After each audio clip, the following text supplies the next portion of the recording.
آقا نے نوکر کو آواز دی، یہاں آؤ، جواب نہ دارد۔ آقا نے پھر آواز دی، پھر کوئی جواب نہ آیا۔ ایک آواز اور دی، پھر بھی جواب نہ آیا۔ خیال ہوا کہ شاید ملازم نہیں ہے۔ کچھ ٹھہر کر پھر اسے آواز دی، اس دفعہ بھی کئی بار پکارا لیکن جواب نہ ملا۔ اتنے میں ایک شخص اندر آیا، اس نے دیکھا کہ حضرت علی بیٹھے ہیں، پوچھا ملازم کو آپ آواز دے رہے تھے؟ جواب ملا کہ ہاں میں آواز دے رہا تھا۔ اس نے پوچھا کہ آپ کا ملازم بہرا تو نہیں؟ حضرت علی نے فرمایا نہیں، وہ تو خوب سنتا ہے۔ اس آدمی نے کہا حیرت کی بات ہے، میں باہر تھا، میں نے کئی بار آپ کی آواز سنی، میں آپ کے ملازم کا نام جانتا ہوں، وہ میرے سامنے کھڑا تھا، برابر آپ کی آوازیں سن رہا تھا، وہ اب بھی باہر کھڑا ہے اور آپ کی ہر آواز سن رہا ہے، مگر معلوم نہیں کیوں جواب نہیں دیتا۔ ابن طباطبا نے اپنی کتاب الفقری میں لکھا ہے، تھوڑی دیر میں وہ ملازم اپنے کسی کام سے اندر آیا۔ حضرت علی نے اسے دیکھا، نظریں چار ہوئیں تو اشارے سے اسے پاس بلایا۔ وہ شخص بھی وہاں کھڑا تھا جس نے تفصیلات سنائی تھیں۔ اس کی موجودگی میں حضرت علی نے اپنے ملازم سے پوچھا کہ کیا تو نے میری آواز نہیں سنی؟ وہ اللہ کا بندہ بھی عجیب آدمی تھا، کہہ سکتا تھا کہ میں نے آپ کی آواز نہیں سنی، لیکن بولا میں تو آپ کی آواز سن رہا تھا، بلکہ درست یہ ہے کہ جب بھی آپ نے پکارا میرے کانوں میں آپ کی آواز آئی اور پھر بھی تم نے جواب نہ دیا۔ حضرت علی نے اس سے پوچھا، وہ بولا جی ہاں، جھوٹ کیوں بولوں، سن کر بھی میں نے آپ کو جواب نہیں دیا۔ کوئی اور ہوتا تو غصے سے بھڑک اٹھتا، آپے سے باہر ہو جاتا۔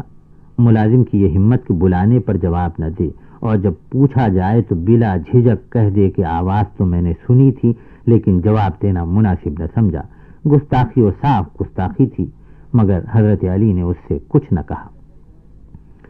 حضرت عبداللہ ابن عباس کی روایت ہے کہ حضرت صلی اللہ علیہ وسلم نے ایک مرتبہ جو کچھ فرمایا اس کا مطلب ہے کہ لوگوں کو اچھی باتیں سکھاؤ، بار بار سکھاؤ، صبر و ضبط کے ساتھ سکھاؤ، آسانی کرو اور ان پر سختی نہ کرو۔ جب تم میں سے کوئی غصے میں ہو تو چاہیے کہ چپ کر جائے۔ حضرت عبداللہ ابن زبیر فرماتے ہیں کہ لوگوں کے قصوروں کو معاف کر دیا کرو، انہیں اچھے کاموں کی طرف مائل کرو، بار بار مائل کرو، نادانوں اور جاہلوں سے چشم پوشی اختیار کرو اور ان سے درگزر کرو۔ آگے ابن زبیر فرماتے ہیں کہ لوگوں کے اخلاق یا بری بات جسے بھی تم دیکھو اس سے فائدہ اٹھاؤ۔ فائدہ اس طرح کہ جو بری باتیں ان میں دیکھو انہیں چھوڑ دو اور جو اچھی باتیں ان میں پاؤ انہیں اختیار کرو۔ حضرت لقمان سے کسی نے پوچھا کہ آپ اتنے اچھے اور ہوشیار آدمی کس طرح بن گئے؟ انہوں نے جواب دیا کہ میں بروں کی صحبت میں بیٹھتا، ان کی حرکتوں کو دیکھتا رہتا، خود کبھی وہ نہ کرتا جو یہ برے لوگ کرتے، اس طرح میں ان کی برائیوں سے بچ گیا۔ حضرت علی نے اپنے ملازم سے پوچھا آخر تو نے میرے بار بار پکارنے کے باوجود کیوں جواب نہیں دیا؟ کیا تجھے میرا ڈر نہیں؟ وہ بولا کہ مجھے آپ سے کوئی ڈر نہیں۔ حضرت علی نے پوچھا کیوں؟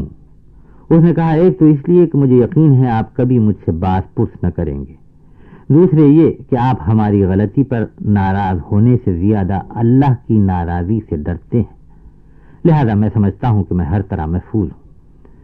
حضرت علی نے یہ سن کر اللہ تعالیٰ کا شکر ادا کیا۔ پوچھا گیا کہ آپ کس بات کا شکر ادا کرتے ہیں؟ تو فرمایا اس بات کا کہ اللہ کے بندے مجھ سے امن میں ہیں۔